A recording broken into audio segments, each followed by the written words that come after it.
Hello, how ya doing? This is Jeffrey Lee Folschinsky, your sports time announcer of silly situationals, and I'm beyond the legal punch-drunk limit as I bring you another episode of Meaningless Minutia, a show that asks a team of proper knowledge to keep their eye on the ball and then hits them below the belt.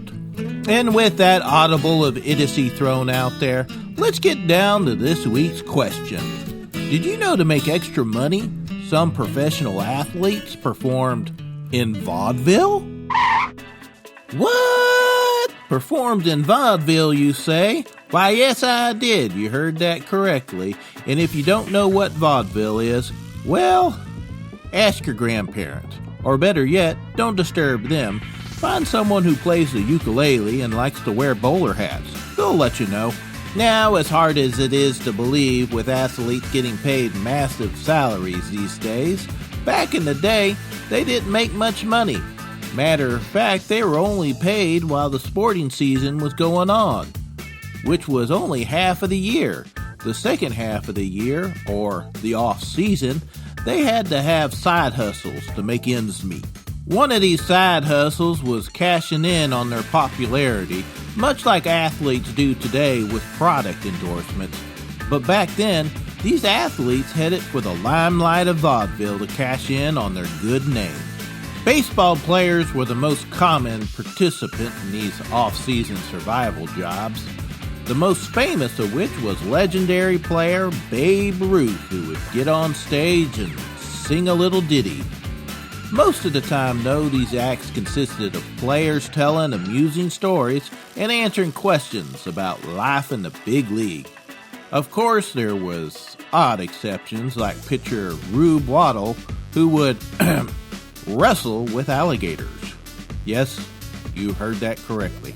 The most commonly sought-after player for these athletic road shows was the catcher, who had a talent for telling jokes and engaging the audience because of their habit of distracting batters with banter when they were up to the plate.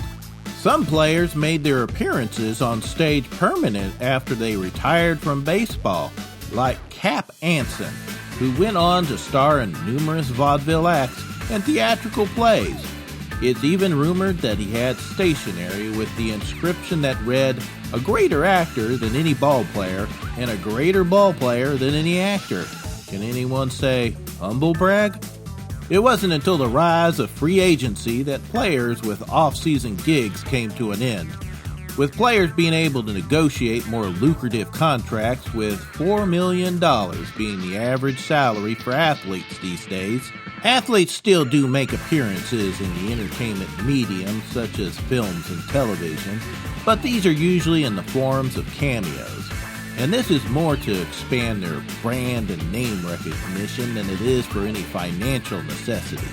Which I think is a shame, because if someone's going to get paid millions of dollars, at least they could do is be able to tell a good joke or two to the rest of us. But hey, that's probably just me. Okay, I can feel your mind about to start throwing rotten vegetables at me, so I best just stop there. But before I let you steal home, let me leave you with this sucker punch of lightweight knowledge.